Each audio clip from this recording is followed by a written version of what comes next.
I mentioned that over the past several months, over almost, well, it's been a year, that we've been talking about what would a structure look like that would reflect who we are and what we're trying to accomplish in the world, which is that it become ubiquitous, that the questions we ask in our day-to-day lives bring out the best in each other and bring out the best in our world. What happened in, I believe it was November or December, is this beautiful analogy that Jane came up with about ecosystems in an ocean. And what we started to realize is that let's take education for right now. We used to talk about 4 pillars of our mission. We used to talk about our mission would be accomplished through research and development of the things that bring out the best in people, and then sharing what we learn through education, through convening, and through demonstration. What we realized is if education is an ecosystem, a living, breathing thing that is self-governed and self-guided by our values and our vision, that and if convening were, and if under convening, the Facebook group was one of the pieces of that also reflected our vision and our values, and was self-governed and self-guided, and that if they needed something, that they talked to the convening group that was sort of like a bigger ecosystem into which it fit. And you had like sub-ecosystems, and that ecosystem, that convening group could say, yeah, okay, we get it because we're all about convening, and here's what do you need, and so we sort of played with that as what it could look like, all being sort of self-governed and self-guided.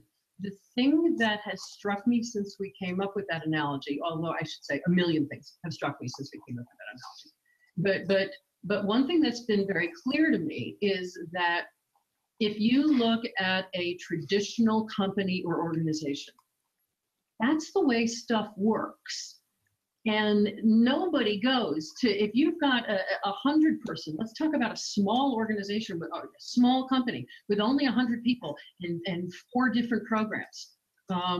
You've got a company with 500 people and 3 different product lines. They don't all go to the board of directors every time they need to make a decision. They make decisions on their own, and the thing that winds up getting them in trouble is when nothing guides it and it's not coordinated.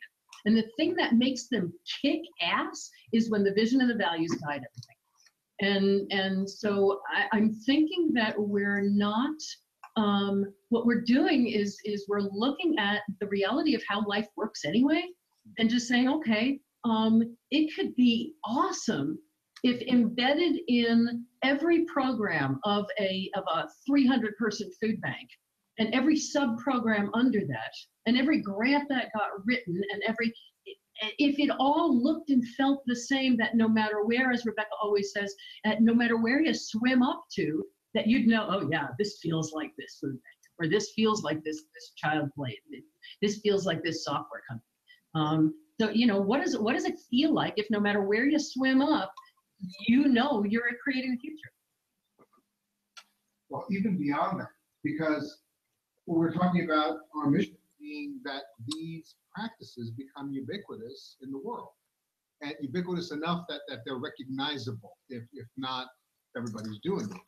And so being able to live those values, that process, is a way of conveying it to others so that they normalize these things. This is how stuff can happen. So I just want to think about this also from the perspective of beyond the organization, beyond the ocean. We're talking about another planet.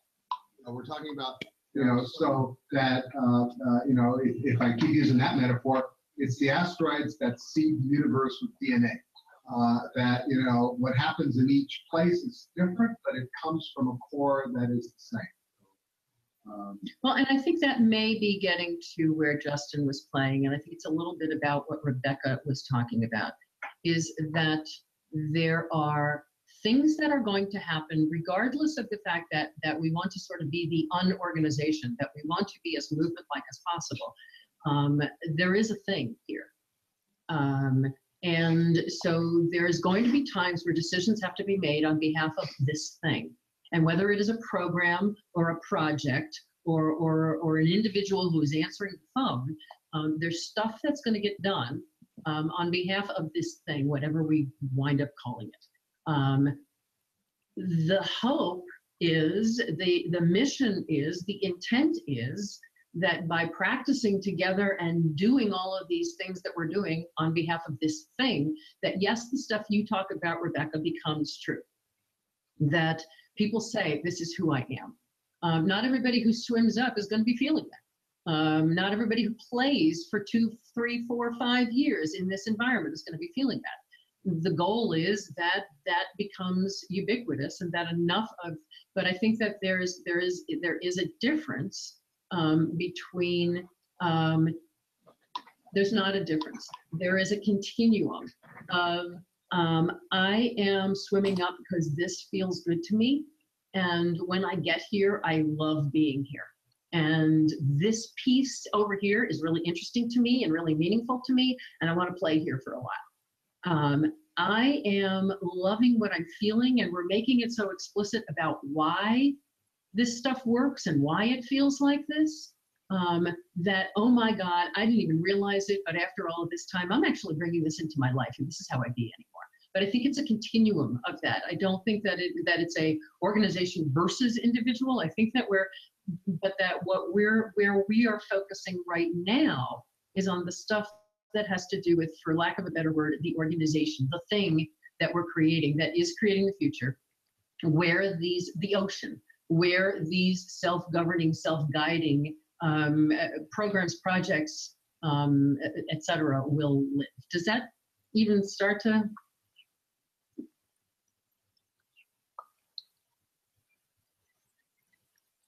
Oh, wow, I managed to shut everything up.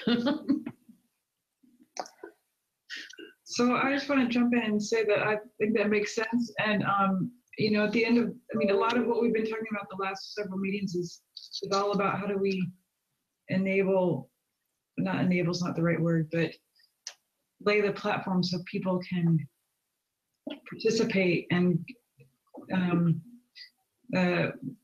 I don't know the right word is, but we need to, yeah, to have that frame. There needs to be a frame of, you know, I think about this, my daughter goes to Montessori where, you know, they sort of have this frame that they work in, but then they can choose where, you know, what work they do. And there's like this kind of managed chaos kind of element.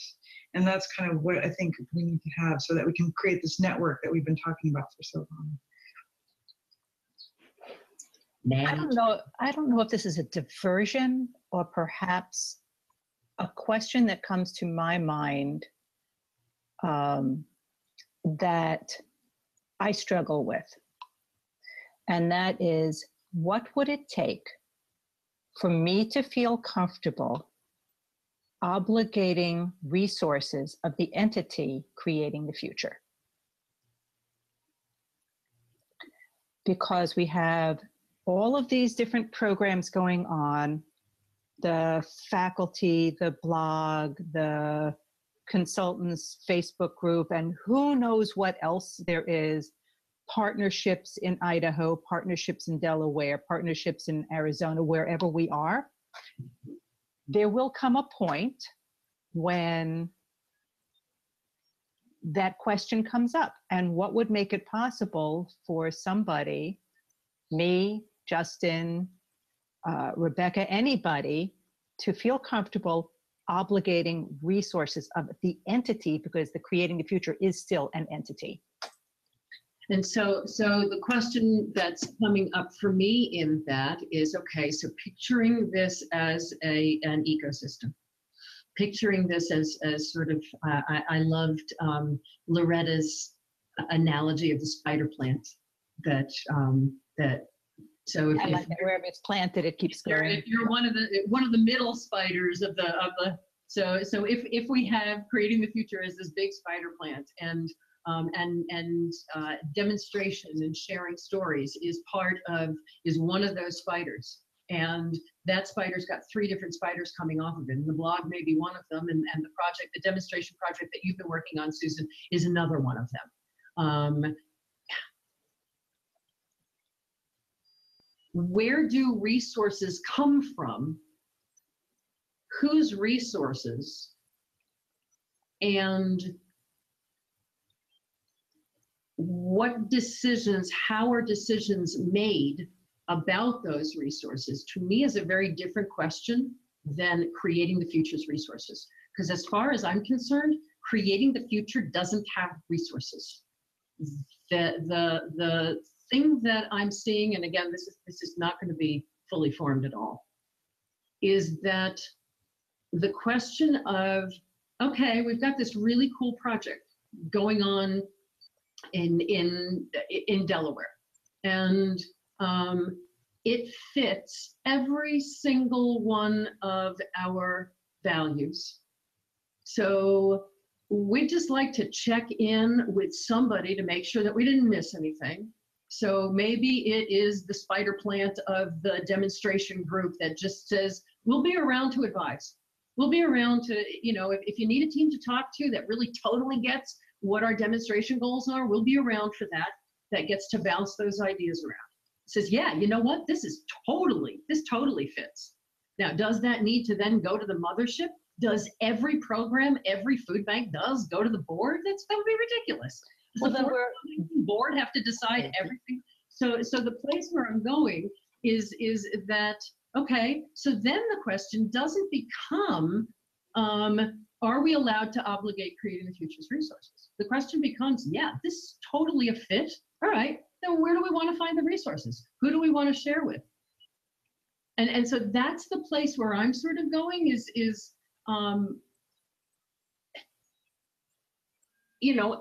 going to be legal points at which somebody needs to maybe sign a contract. There's going to be, so that to me is a different thing, but I'm really having a different sense of what it means to be self-governed and self-guiding. I get that. We're in transition right now. And so that transition, there's that contractual part, like at what point obligating the entity does at many points does mean like contractual stuff. But for example, one of the resources is your time and Dimitri's time. And do I look at that as Hildy's time and Dimitri's time, or do I look at that as creating the future resources? What would you do normally? Would you probably pick up the phone and say, hey, what's going on? Yeah. So, right. So now if we want our values to guide our actions, and I want to keep coming back to our values guiding our actions. Sure. We value conversation over rules. We value people over rigidity. I mean, that's sort of where I'm going is. Okay, then maybe I don't have the words to me that's obvious, but I guess the question is, at what point, what makes it possible for us to be independent, for that little spider plant, the little one, to be independent to the point of saying, okay, it's contract time. We've had all these discussions, and can this little spider plant obligate other resources? Or I'm not looking for rules as much as how do we navigate that? Okay, I'm going to stop us. I'm going to stop us because we're in the weeds. And here's what I'm going to ask. There's a whole series of questions that would happen long before we got to the point where now I'm sitting with a contract in front of me. Let's look at those layers of questions, because if I've got a contract in front of me and I need to know how to navigate that, there's a whole lot of stuff that's happened before that. Yeah. So because I think that by the time we navigate all of those values questions to the top, the next layer, the next layer, the next layer, and those values questions have been asked over and over and over again, who signs the contract and who gets to decide is going to be so moot, because of what the process will have been before that. So let's let's go there. Okay. All right. Let's go there in terms of coming back up to but let's play in the land of a project because that happens. Somebody calls on the phone and says either, I want to do a webinar, or I want to do a demonstration project, or I want to hire you, Hildy, to do, 17 months worth of work, or whatever it is. What do our values look like in action in making that decision of if this is even somebody we want to talk to?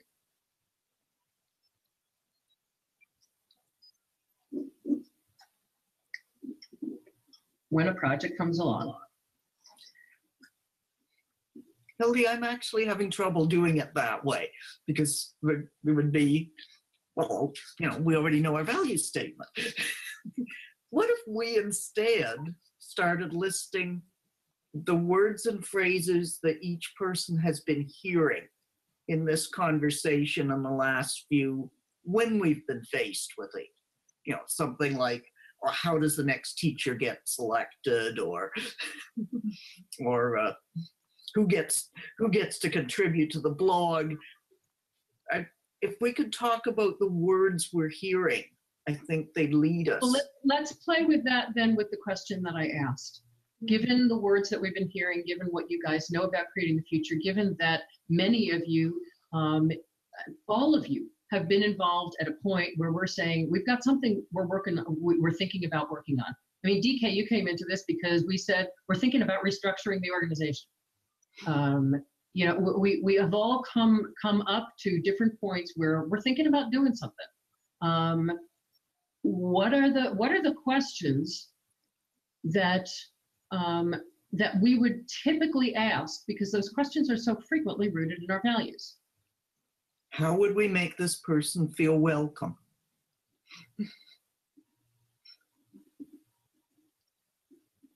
Cool. What's next? What else?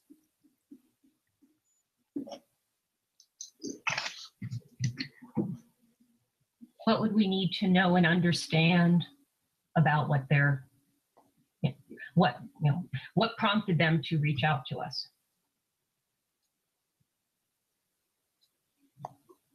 What are they hoping this would make possible?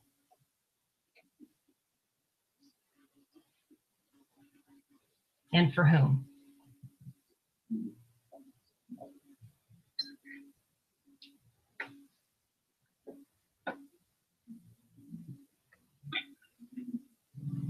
What else? How can we make this a safe place for them to explore what would be possible? What would it take to make them feel safe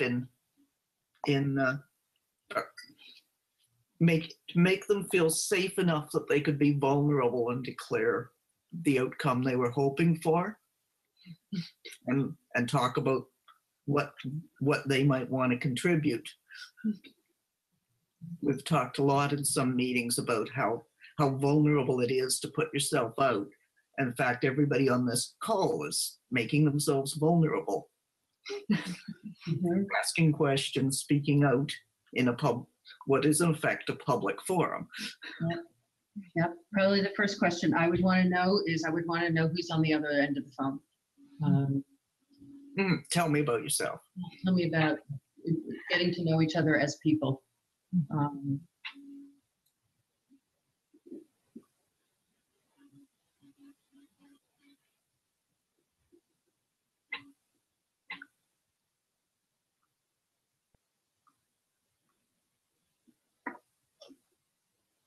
So in that right there, just looking at that list right there, people feeling welcome,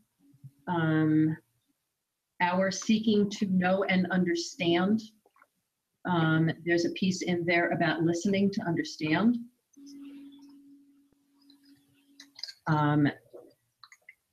What are they hoping we'll make possible? So that is that whole piece about creating the future and potential. Not creating the future as an organization, but the act of creating the future.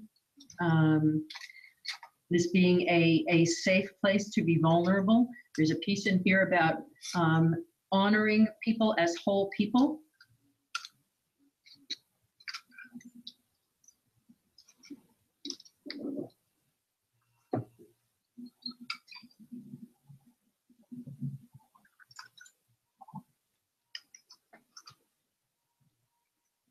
And so as I'm looking at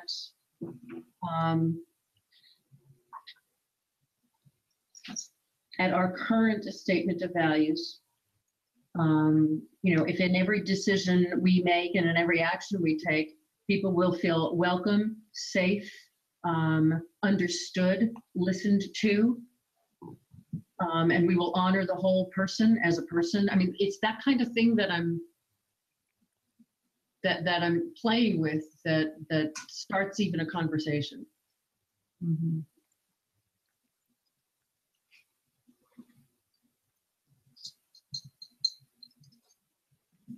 So if we have listened and know each other and starting to get a sense of things, what then would continue to tell us that a project is aligned with our vision and values? What would we see? What would indicators be? What would we feel like? What would we notice?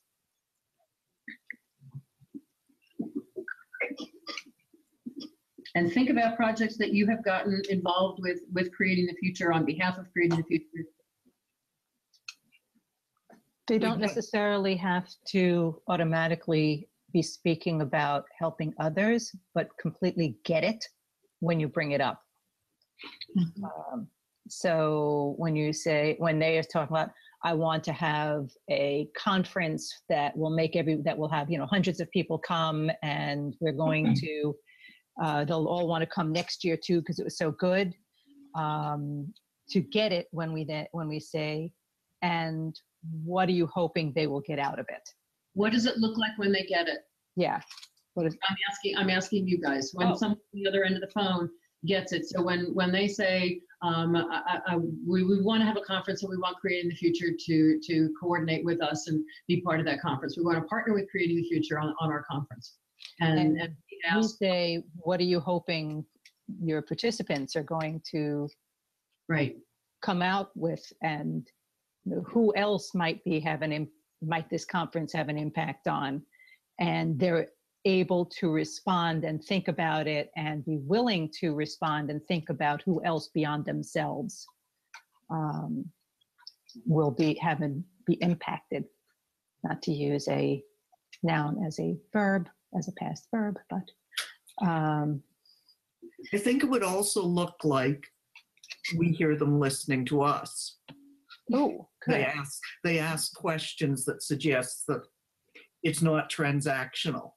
Mm-hmm. That they're saying, tell me more about what Creating the Future is trying to achieve so we can figure out if this works together. The whole piece about trust relationships versus transactional relationships. And I think when we would be listening back from the lens of catalytic listening, they'd feel honored and be excited because they may have called about a conference, but when we ask them what that would make possible, they see, further down the road than I've got a conference in 6 months.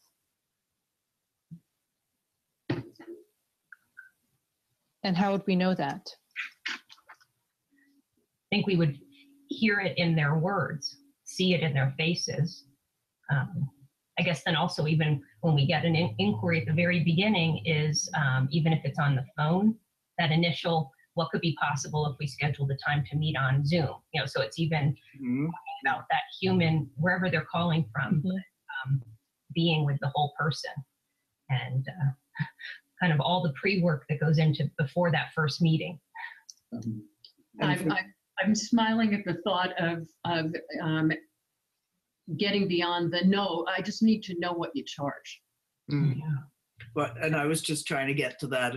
If they're starting to talk about what can we accomplish together that would serve both missions, as opposed to, and I think this would be a great way for Creating the Future to bring in some new money. We'll both do well financially out of this. If that's their focus, then that doesn't mean you necessarily stop, but talking to them, but it Explore does more. mean you try to reframe the conversation and help them see beyond it. And if they respond well to the reframing, you keep going. I think you'd hear an appetite and curiosity, like what Jane was saying. Someone may call with language that just feels very transactional because that's the system they're operating in. So what will it take for all of us to be very aware of that and create that space to have a different type of conversation?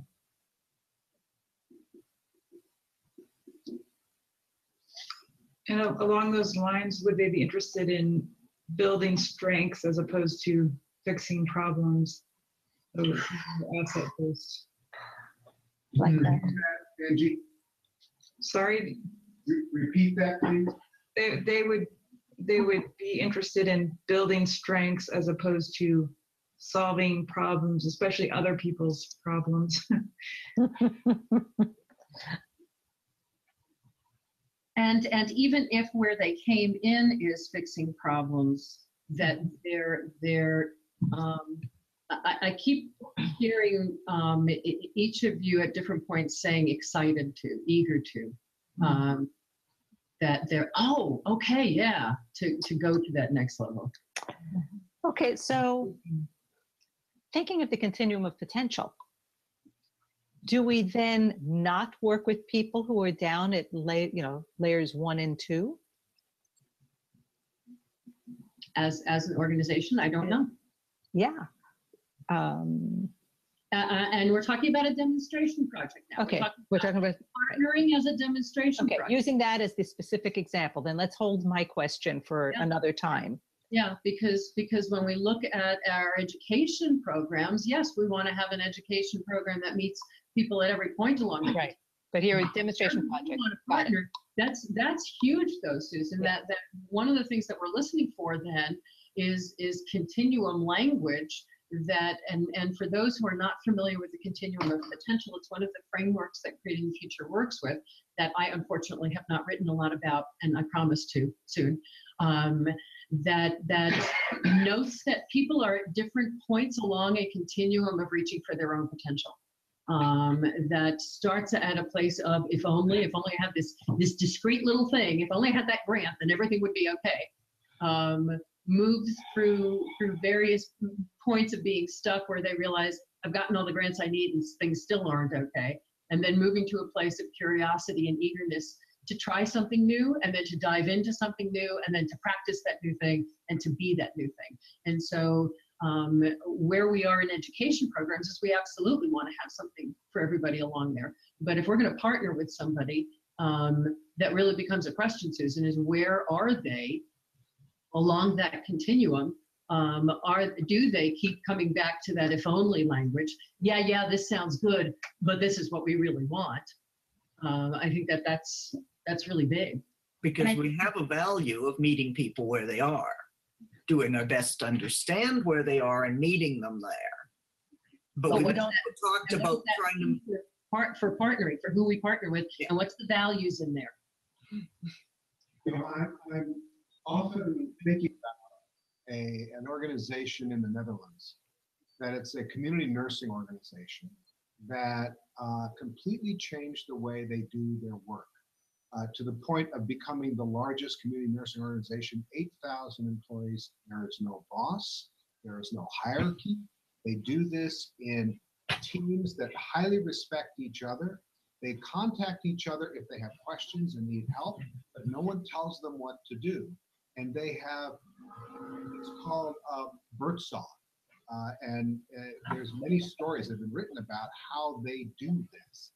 And one of the words that keeps coming to mind as I think about that and think about the conversation is respect for the other person, is seeing them in the highest possible potential, and clearly not operating in a transactional way, because that's part of their success. They don't operate transaction. They operate relationship with their patients. And so I realize it's nursing. I realize it's very skilled and whatnot, but it is an amazing example of what's possible operating in a transactional world, because that's the world that they've been operating in, providing a service, and do it in a completely unconventional way that honors everyone involved, each other, the people they're working with, and this very unique structure of the organization. It exists and provide them resources.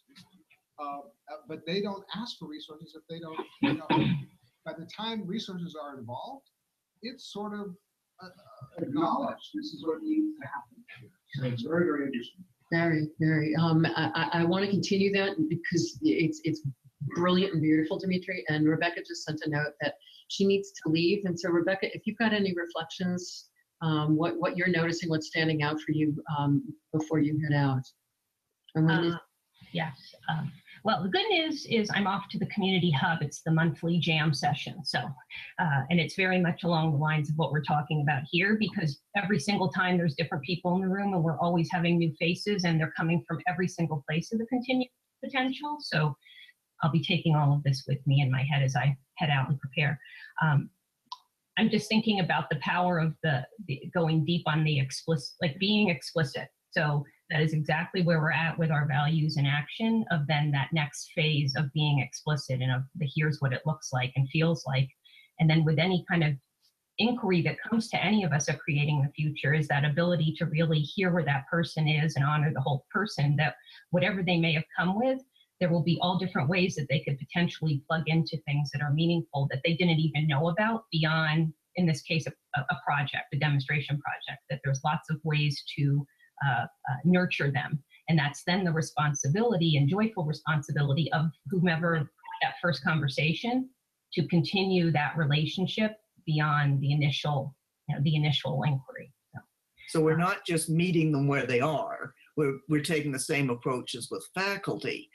They're not ready yet to be a partner. We explore whether they're interested in becoming ready. We help them. Because we've met them where they are, and we've honored where they are.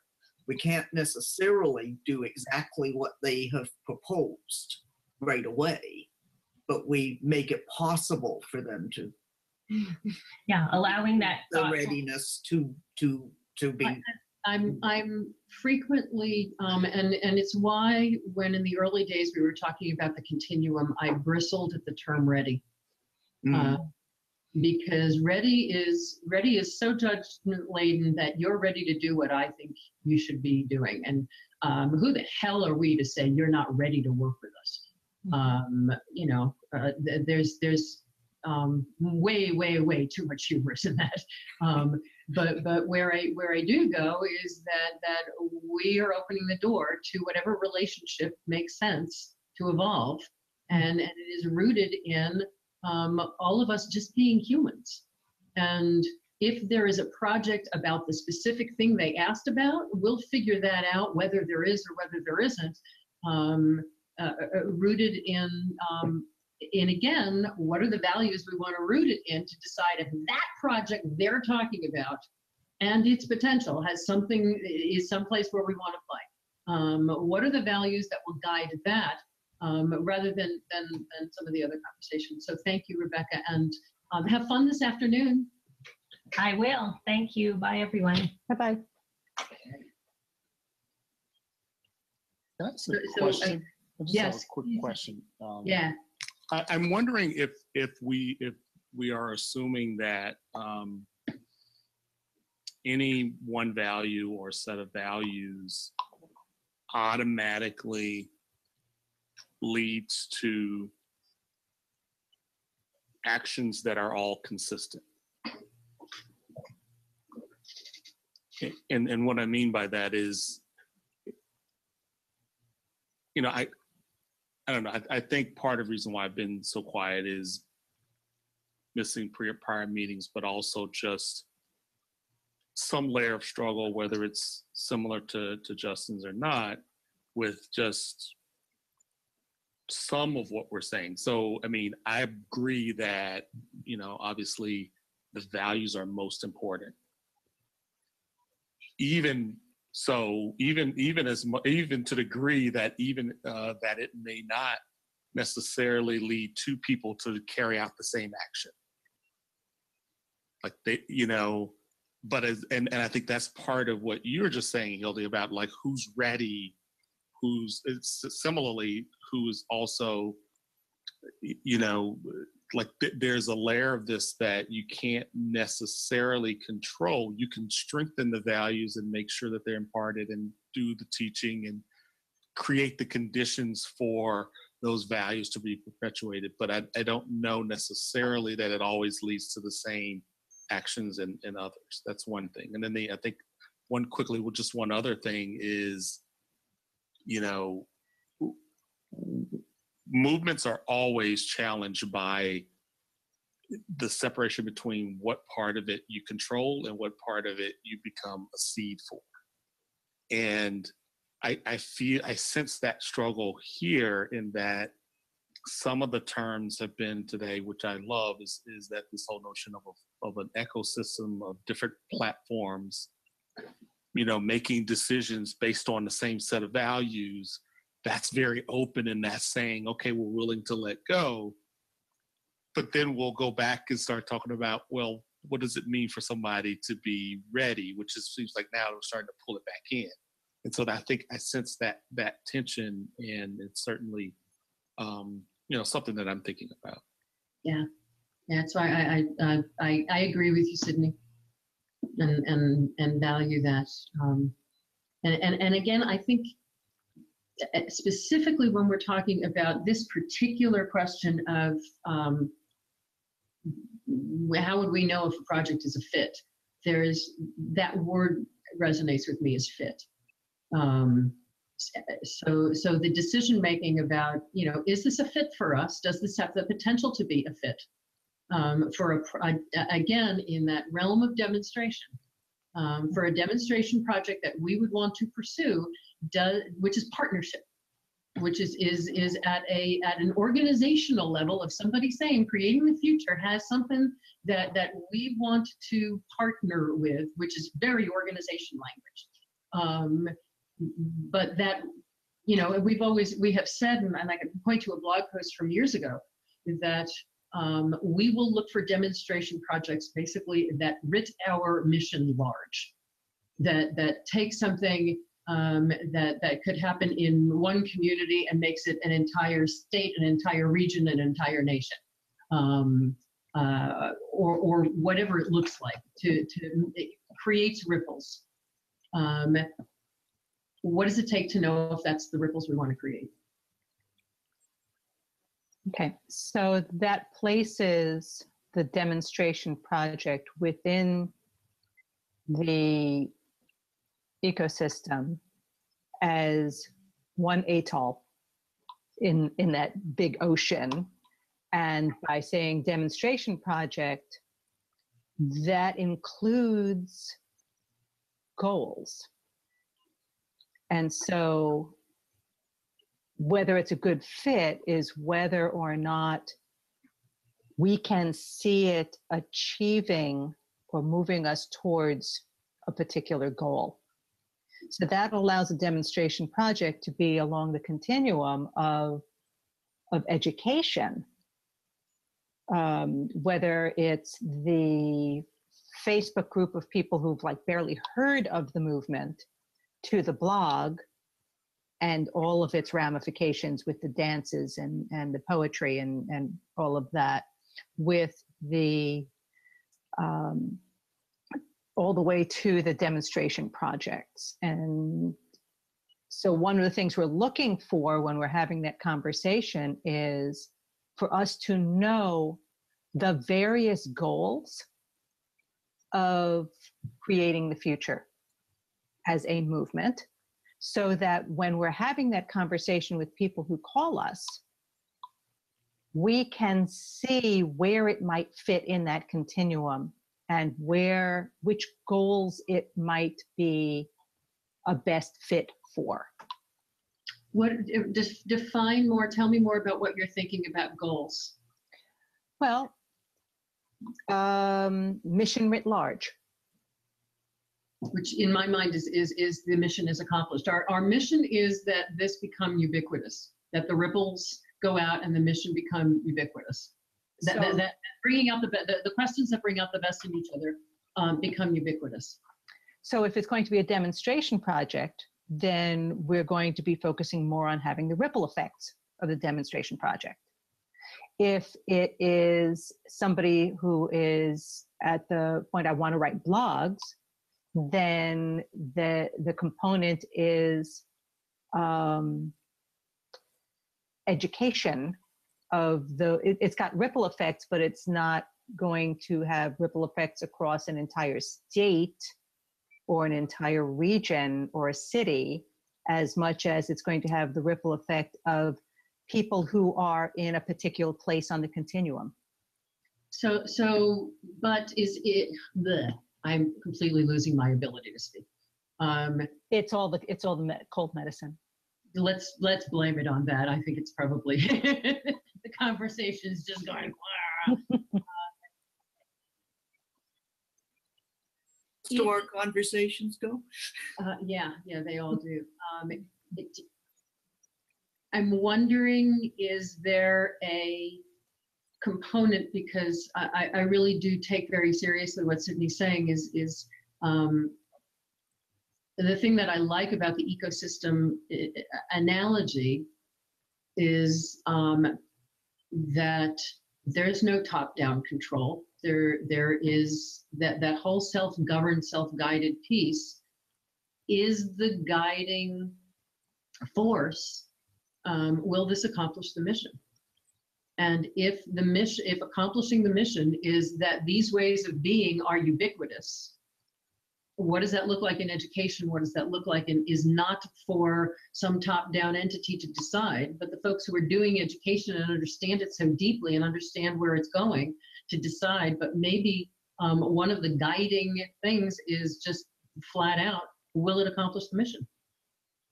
Mm-hmm. Will it contribute significantly? Will it contribute to the mission? And contribute, I'm not sure I would put the word significantly in, because that becomes a question of balance between the input and the output. I know it's a very transactional phrasing, but if somebody's putting their toe into the water, we don't necessarily expect them to be making huge ripples. But if somebody is putting, 3 months worth of work into something, the anticipation is that the ripples will be larger. I love the discussion, but it seems like we've shifted to a decision-making process, which I know is part of the reason for the discussion, because I always start any decision, I teach decision-making processes, I always start with the contribution to the mission. But then and then I talk about alignment with values and living the values. And I don't know that the contribute to the mission needs to be in the value statement. It's kind of a separate part of the process to me. It's not, because it's a given in any organization. If you're putting resources, which includes the time you spend on a phone call, into something that doesn't contribute to the mission, that's not a good decision. I agree. Of course, you can't tell up front sometimes, but as soon as you realize that what you're doing is just not going to contribute to the mission, you make a decision that, no, you really didn't need to hire this company that wants to sell you fake Facebook friends or whatever. You don't need to take a lot of time. Let me yes and that, Jane. Let me yes and that. I agree, but I'm looking at the very, very first statement of our values in action. In every decision we make and every action we take, we will be mindful that we're creating the future with everything we do. Mm-hmm. There's a piece in there about our intention of what future we intend to create. Yeah. So I'm thinking that and that's deeply embedded with our values, that we want to create a future where people are bringing out the best in each other and themselves and situations. And so I think that without getting too into semantics about is it a mission, is it a value, is it or whatever, I think there's a piece in there. I agree with you, though, that in terms of what is important about this. And that comes back to the people piece. So what is important about it achieving our mission? What is it important in that discussion of, again, that demonstration project walks in the door? What is important to us in making that decision? One, okay, that it achieve our mission. Go, Justin. I think I've come around a bit to what I was trying to express. Thank you to Sydney, and I think some of what you're talking about is just triggering it. We are talking about multiple layers, I think, and if we use the starfish, and I want to take creating the future as an organization, and it is not the center anymore. I want to take that as an entity and put it out in the same way that Susan Detweiler is an entity, that Sydney is an entity. It's doing something, but that's fine. What I'm seeing is, and this is where the values I think are so critical in the decision making, is there are organizing principles of that mission. There are things of how we are collectively coming together and bringing our resources to advancing this mission. And we are all constantly in search of the opportunities to do things and the opportunities to organize in ways that help us be shepherds and advocates and everything to move that mission. And that mission is undergirded with the values, and it is also a place where ideas come into the collective commons. And so, Hildy, you have generated so many incredible ideas, foundational ideas of how to approach things and how to think about things. That is one space that I see for how I'm visioning it as a hub. And there is a responsibility to be a caretaker of that. To me, that's the ocean ecosystem, that we are all, that you feel comfortable in that space, being a part of that space, advancing that mission, subscribing to those values, utilizing pieces of different ideas that help advance that. And I think having clarity of what that looks like, I'm very cautious, but it's what is it that, membership is not what I want to say, but what's the framing? The framing that you can hang the hat of, this is a creating the future initiative. So and it's representative of this way of thinking, so that when I go out or anyone goes out and we're teaching or we're interacting, we can use that to say, yeah, this is part of a bigger movement that I'm a part of, that I contribute to, that I certainly feel like we have some shape of, but can definitely be strengthened by some more clarity of exactly what that looks like. I think the tension that I'm feeling is then, what are the entity organizational relationships that go along with that? So what is it that creating the future that is a 501c3 that has resources and infrastructure to it, what's the role it's playing in connecting to that, just in the same way of what's Justin as a role and thing? I'm an asset. Creating the future is an asset. Hildy, you're an asset. DK, you're an asset. Sydney, you're an asset.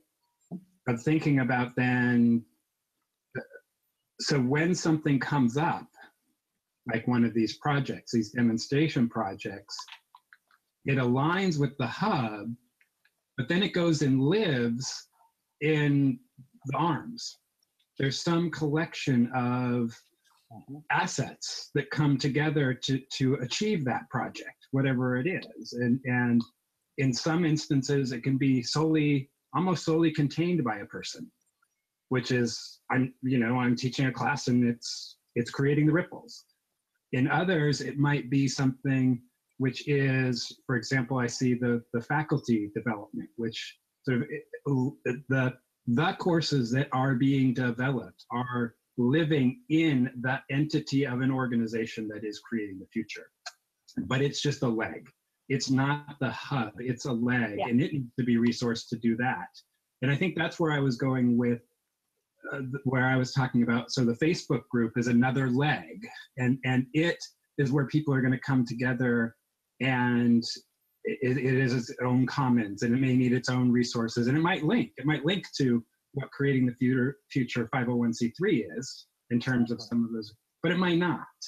Right. And so I think that's the space that my head is really floating around in, and trying to, so for me, I guess the clarity is, Yeah. do we define that center hub that is non-organizational?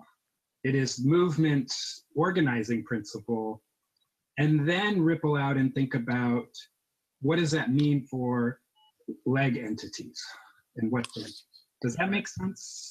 Yes, It makes- go ahead, Sydney. It makes sense from an organizational and structural aspect. What I'm struggling with is, do the values change depending on where I'm trying to tie They that can't evolve. conversation about what where the values, as we're looking at our values in action in each of those areas. That's where I'm struggling to connect. When Justin was talking, my mind went from the spider plant analogy, where you have that mother ship, that mother spider plant, Yeah. more to a really good lawn of the same kind of grass. And where the root structures are all across that lawn, we're all the same kind of grass because we all have the same value system, but each blade of grass is its own entity. Yeah, there's probably a better analogy out there. Yeah, but, and it's why I love the ocean analogy. Yeah. It's why, but actually, spider plant aside, I really love the ocean analogy. well, the thing about the ocean analogy is, as long as we recognize that it's all the same kind of water that we're in, The ocean. and depending on the ocean you're in, it might not be, but the idea that it takes creating the future as an entity out of being the one that everybody feels like they have to check in with. That's why I don't like the hub analysis Exactly. analogy. It's why I don't. It's why I dislike the hub analogy. But taking it away from the spider plant, where everything, I mean, like, let's get away from that. What I like what Justin was saying is that it was an imagery of almost like a Wikipedia, all operating under the same value system. Right. Right. And which keeps coming back to what do those values look like in action wherever they show up? Right. And Right. so, But it that's- takes it away from having to check back all the time. what if there's nobody to check back with? Exactly. And I guess that's where I keep going to, is if the ocean is just there and the ocean is support of these ecosystems, which means that if a decision needs to be made, there's somebody that can help with that. If resources need to be found someplace, there's somebody that can help with that. If what we need is support for, so let me share something that I have been thinking with just structurally, which is that all of the crap that we've all been handed, especially in the community benefit world, but it happens also in the for-profit world, about overhead. When we call it overhead and we call it admin, we are relegating it to something that has nothing to do with the mission. We're saying, oh yeah, there's all this bullshit that has to get done, but it's unnecessary because it's not about making the widget that we're about making. And it doesn't matter for-profit, nonprofit. What if instead we talk about that as the things that create and nurture the conditions for success of all of the things that need to happen? Okay, so if that's the ocean, if that's what creating the future is, that all it does is create the conditions for success for all of these projects and programs that can accomplish the mission, then it doesn't make decisions. It's not a hub. It's just this thing that happens to be there that can create the conditions for success. Okay, great. Now, if that's what the ocean is, where are decisions being made? They're being made all the hell over the place. Justin, you're absolutely right. They could be being made by one individual who happens to pick up the phone or answer an email. They could be being made by a whole group of people. again, that's that sense that what permeates all of that is the vision, the values, the mission. You've said something really important about us being there to support. Everybody can ask for help. If Rebecca was still here, I think she'd be talking to that issue, because that when we're trying to do an agenda for a blog meeting, it's, well, nothing has to get done alone. We always know in this community, it'll be better if we involve others in anything that's, you know, more than a tiny quick decision like what am I having for lunch. You know, you're always better off in this community the more people you can talk to about it within a reasonable number to hold a conversation. If I come back to the ocean and the partnership, what we're really talking about is two different things that might decide to swim alongside in a current for a while. They haven't committed to stay in the current. They haven't, being together, they're probably actually traveling faster through that current because they're creating a certain level of momentum and waveform in the ocean. So part of what we're doing is, what we value is the extra impetus it gives to anything we're doing when we work collaboratively. And as Justin said, and it doesn't matter with whom. So whether it is somebody who happens to swim up at a particular moment, knowing that there's other entities, whether they're individuals or organizations or whatever out there, that that's really a beautiful way of putting it. If I'm a penguin and what swims up beside me is an orca, well, I probably at that point need to ask for some help. But most of the time, it's not a piranha. I hate to say this, but it is like 1 minute to the hour. And this conversation is clearly not the conversation. This is the first of what will clearly be several. I think that what we're coming to is a rhythm for having the conversation. It is remarkably, we're creating something we can't see. And we're creating something, we've mentioned this several times over the past several months, is that the reason we keep talking in analogies is none of us have a thing that we can say, it's this, and it looks like this. And here's the structure, and I can draw it, and it's done. And that struggle is going to continue until we have something that we all look at and go, oh, yeah, okay. And so I deeply appreciate everybody being here for this. But I think that we're laying the groundwork for having the conversation. I'm almost wondering if we want to have an interim conversation and not have this be monthly, but continue the conversation in a couple of weeks. But I can throw that out to you guys and see how you feel about it. For right now, though, I'd like you guys to take a deep breath. And if you scribble down some notes, take a look at your notes and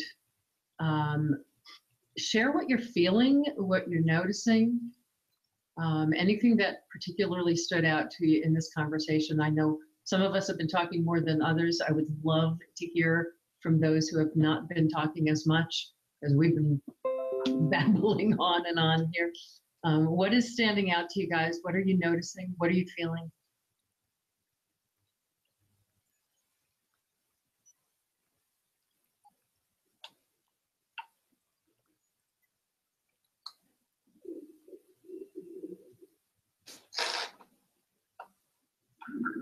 Okay, I'll jump in. I wrote down two things that you said earlier, Hildy: conversation over rules and people over regulation. I think I can't even read my handwriting anymore. And I guess, I just want to, I guess I feel like a little bit like we've been talking in circles, like, and so I'm not sure how I feel ultimately, but I do really want and urge us to try to get to a point where we figure out how we can kind of create this network or whatever we're calling it. I think we're really on the edge thing. So I'm hopeful about that. I'm feeling it too, Angie. Thank you. Thank you. Anyone else?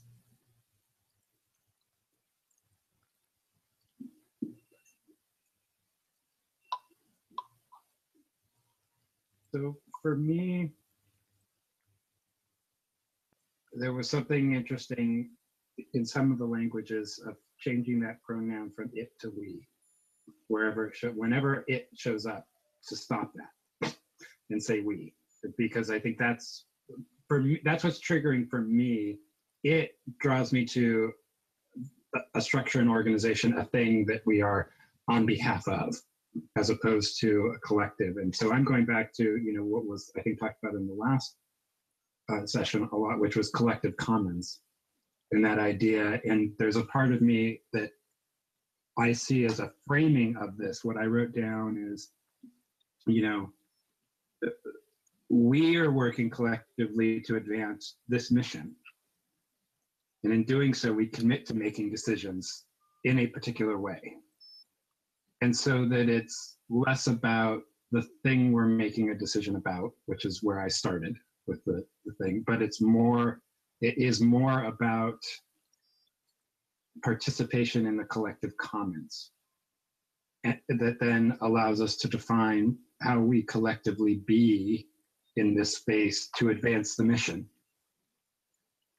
And then the next question is, the next one out is, okay, once we are, and those are all the values. And then the next question out is, what does it look like to bring our assets to that and to support each other? And to support each other so that everybody has the assets and everything has the assets it needs to do that. And so so I feel like, I think to Angie's point is, if we can separate those two and have that first piece, which I know we're on the cusp of. I mean, I know we're having that conversation, but for me, it's just a framing. Talk about it that way first, and then allow ourselves to get into that space of support and things that align around it, is resonating much more nicely with me. Can we hear from Susan next before we lose her?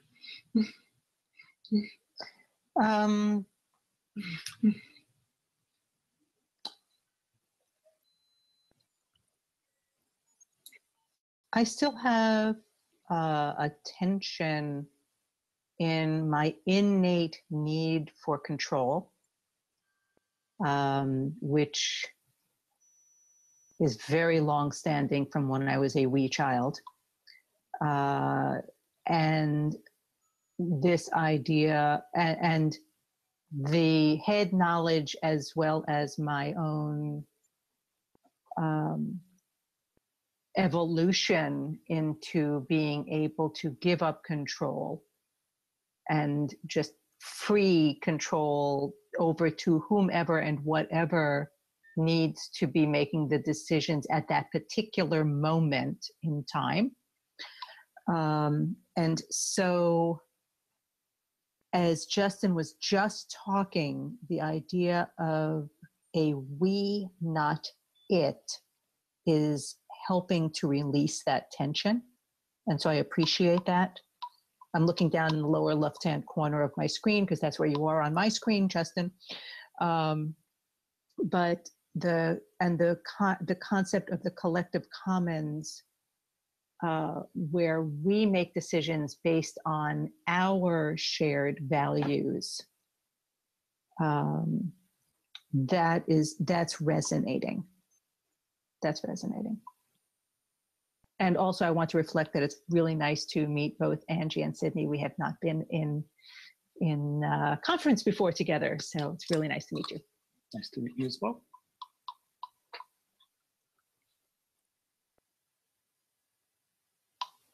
I'm done. Sydney, what is standing out for you?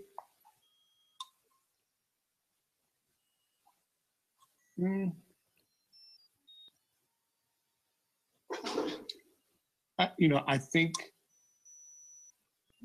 just off the top of my head, I think, The struggle, I think that I feel is good, and that I think is the tension, as Justin would put it. Sorry, he did put it. Is good. I think it's again goes back to just the challenge of, you know, thinking with kind of the conventional organizational guidelines while you're trying to create something that is completely different than that. And so you're going to have these times where you go back and forth and back and forth and back and forth until you finally, you know, kind of set it free. Let's set the grass free, if you will. And you know, I believe so strongly in the values that are here, that whatever comes out of, you know, sprinkling those values out over, you know, the different platforms or opportunities to do this work, that what comes of it on the other end is going to be a good thing, and it will add value to the mission. Because they're solid. And I think when, you know, the opportunity to really let it breathe and evolve is exciting. I'm glad you're on the journey with us. Thank you, Susan. DK, what's standing out for you? You've been observing a lot and soaking it in. I'm watching the brain go like this through most of the meeting. Is the steam coming out of my head while I'm doing it? Because it's, yeah, I intentionally tried to stay in the background a little bit just because I wasn't here for the last session, so I wanted to just make sure I did that. So I'll just say this, and first of all, let me just say I wrote, one of the first things I wrote when Justin first talked was tension equals good. I'll just say this right now, I have no interest, zero, I mean 0% interest in being an organization that's a bunch of yes people who always say the same thing over and over, and are just agreeing to agree to be agreeable. To pardon my French, and please, I hope I don't offend anybody, I don't give a rat's ass if we're all yes men together. You don't need me. You don't need anybody then, right? So I dig that. I totally dig that. Coming off of that though, the other thing I wrote down here was so what?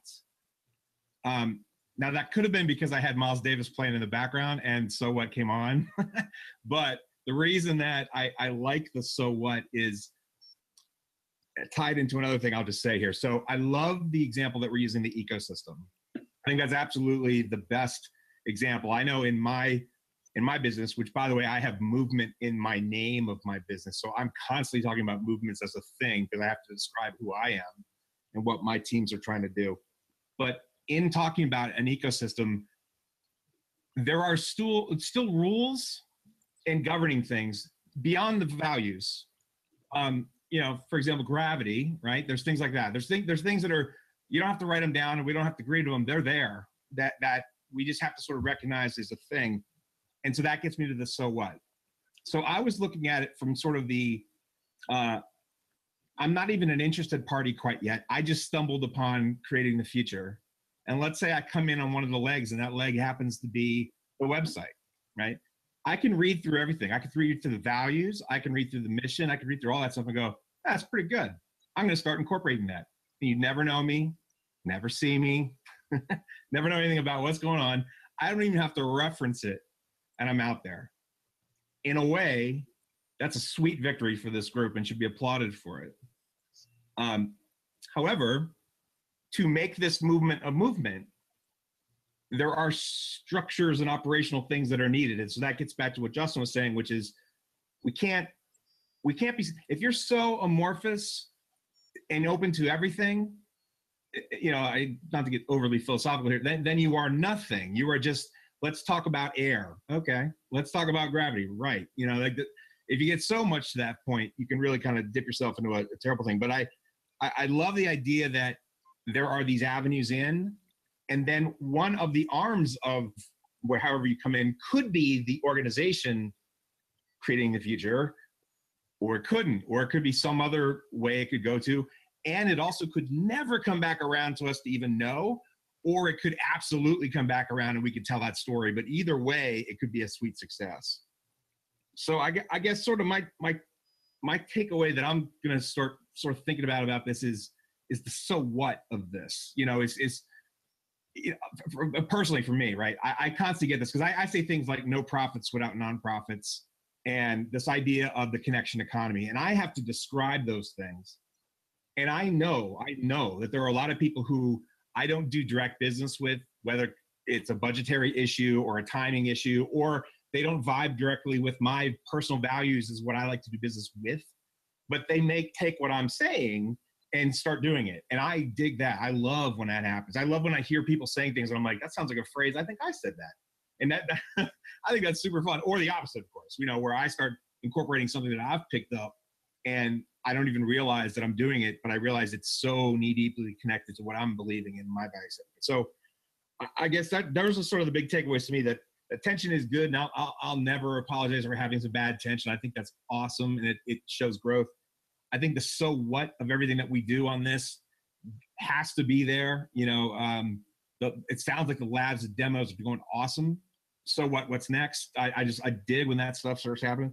And because we don't live in the matrix, I love this idea that even our ecosystem has some groundings in there, whether they're, you know, we have mission and value, and then there's these things. There's sort of the, you know, absolutes. Gravity's here, and we have to sort of deal with it no matter if we have it written down or not. So those are sort of the big three for me. I guess there are three that I sort of had on there, but this has been outstanding. It's been really good. Yay, calendar the next one, Doug. Calendar the next one. Dane, what is standing out for you before we go?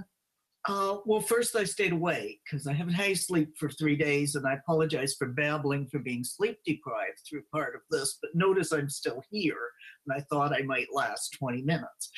But the conversation has been compelling, primarily because Justin and Susan have asked questions that make me think about how I think about values discussions and help me understand how other people perceive those, which will help me in my work.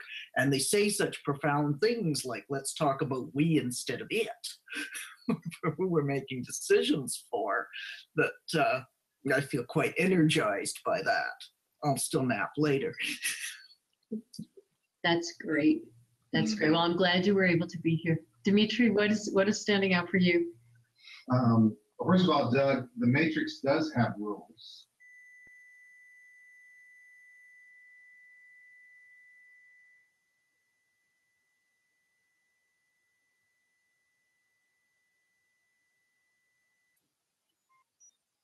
Can't hear you, Dimitri. Oh, yeah, I wanted to thank Justin for going to where it's uncomfortable, because I could sense and I could feel, you know, the struggle going on, and whether we use the word tension or, you know, whatever, however we want to do it. And what it's making me reflect on both some of the comments that I made, but also it's the difference, not the difference, but the analogy of a community that also has a city within it. So a town. So there's a town structure, and you know, the town makes sure that the water pumps work and, you know, whatever, but it's still a community. So if my chickens are sick, you come over with, you've got a cure, you know, a remedy or something like that. So you help me out, and I help you out, and, you know, sort of the barnstorming thing. You know, the city doesn't decide to help build your barn.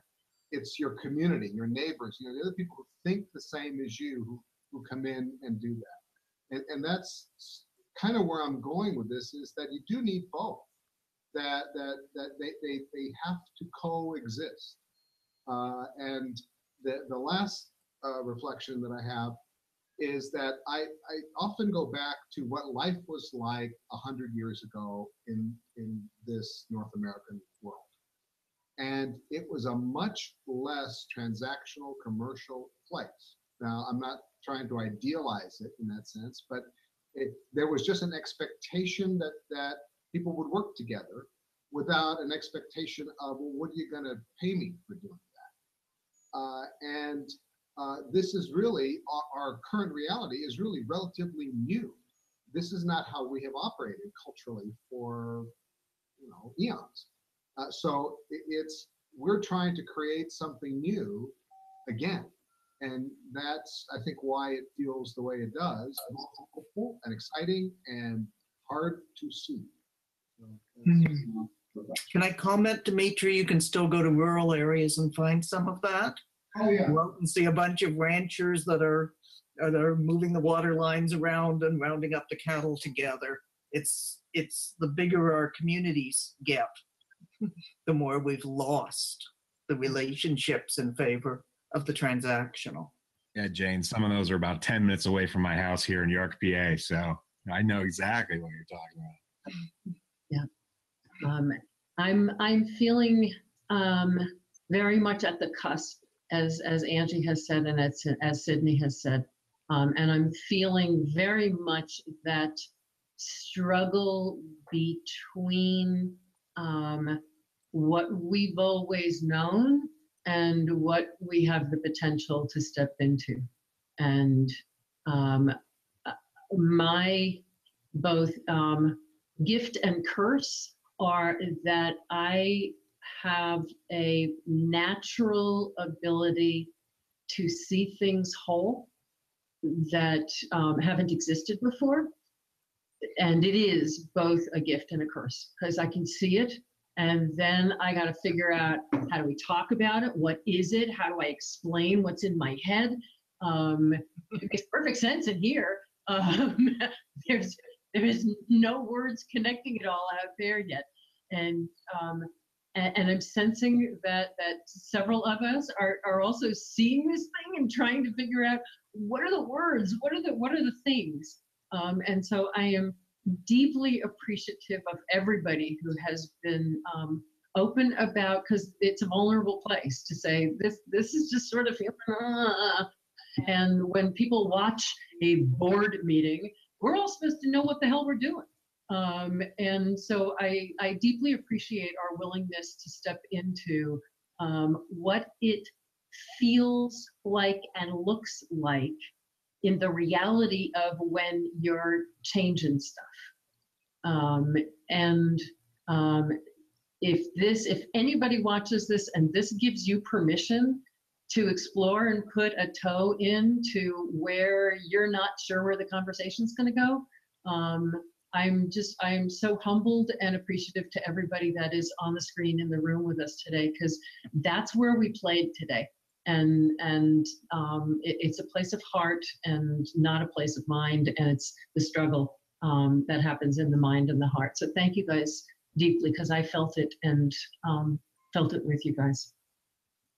And we'll see you all next time, because we're definitely at the beginning, not even the middle of this conversation. Thank you guys so much. See you guys.